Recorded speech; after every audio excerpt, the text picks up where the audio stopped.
اعوذ باللہ من الشیطان الرجیم بسم اللہ الرحمن الرحیم الصلاۃ والسلام علی خاتم النبیین الصلاۃ والسلام علی رحمۃ للعالمین فاما بعد حدیث نمبر 3662 سنن ابن ماجہ۔ آج کی حدیث مبارکہ نہایت اہم اور ہمیں اپنے والدین کا مقام اور ان کی عزت کے بارے میں بتایا جا رہا ہے۔ حضرت ابو امامہ رضی اللہ تعالی عنہ سے روایت ہے کہ ایک آدمی نے کہا، اللہ کے رسول، اولاد پر والدین کا کیا حق ہے؟ رسول اللہ صلی اللہ علیہ وآلہ وسلم نے فرمایا،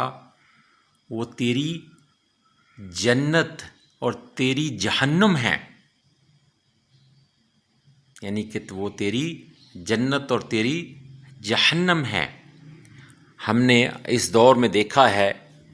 کہ لوگ اپنے استاد یا اپنے پیر و مرشد جو انہوں نے آج کل نام نہاد جو پیر و مرشد ہیں، ان کی تو بہت عزت کرتے ہیں،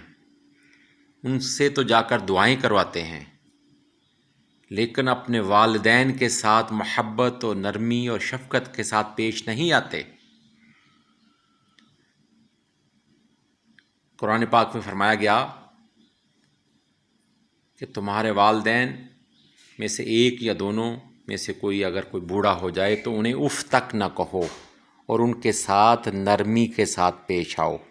محبت کے ساتھ پیش آؤ، شفقت کے ساتھ پیش آؤ۔ تو یہاں بھی فرمایا جا رہا ہے کہ آقا کریم صلی اللہ علیہ وآلہ وسلم فرما رہے ہیں کہ تمہاری جنت اور دوزخ دونوں تمہارے والدین ہیں۔ اگر تم نے ان سے محبت کی، ان کے احکامات پر عمل کیا، ان کی تابعداری کی اور ان کی خدمت کی، تو پھر تو تم اللہ کے ہاں مقبول ہو گئے، تمہارے لیے جنت تمہارا مقدر بن جائے گی، کیونکہ والدین کی دعائیں عرش تک جاتی ہیں۔ اور اگر ان کے ساتھ جس طرح اس دور میں اب ہونا شروع ہو گیا ہے کہ اولڈ ہاؤسز میں اپنے والدین کو چھوڑا جا رہا ہے، والدین توبہ نعوذ باللہ ذالک، والدین کے منہ پر تھپڑ مارے جا رہے ہیں، والدین کی کوئی عزت ہی نہیں ہے، والدین سے کہا جا رہا ہے کہ آپ کیا جانتے ہیں، ہم زیادہ بہتر جانتے ہیں، کیونکہ آپ اس دور میں پیدا ہوئے ہیں، ہم اس دور میں پیدا ہوئے ہیں، ہم اس دور کے علامہ فلامہ ہیں۔ بھائی وہ تیرے والدین اگر کچھ بھی نہیں جانتے، اگر وہ ان پڑھ بھی ہیں، کچھ بھی ہیں، وہ تو پھر بھی وہ تیرے والدین ہیں، اور ہمارے لیے وہ باعث رحمت ہیں۔ اللہ تعالیٰ کی رحمت انہی کی وجہ سے آتی ہے، وہ ہماری جنت ہیں، اور اگر ہم ان کے ساتھ اچھی طرح پیش نہیں آئیں گے تو پھر وہ ہمارے لیے جہنم کا راستہ ہے۔ تو والدین کے ساتھ نرمی سے پیش آنا لازم ہے،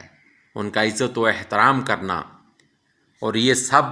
لوگوں کے لیے ہے جو یہ میرا میسج سن رہے ہیں کہ آپ جا کر اپنے ملاؤں، اپنے پیروں اور اپنے فلانوں سے یہ آپ دعائیں کرواتے ہیں۔ والدین کی خدمت کر کے تم اللہ کی محبت کے، اللہ تعالیٰ کی عنایات کے، اللہ تعالیٰ کی برکتوں کے، اللہ تعالیٰ کی جنت کے تم حقدار ہو جاؤ گے، کیونکہ یہ ضمانت کون دے رہا ہے؟ میرے آقا کریم صلی اللہ علیہ وآلہ وسلم دے رہے ہیں۔ یہاں پہ لوگ اپنے پیروں کو کے تو چڑھاوے چڑھاتے ہیں، ان کو تو ان کی بات کو تو حرف آخر سمجھ لیتے ہیں، لیکن اپنے والدین کی وہ عزت نہیں کرتے جو ان کا حق ہے اور جو ان کی جنت اور جہنم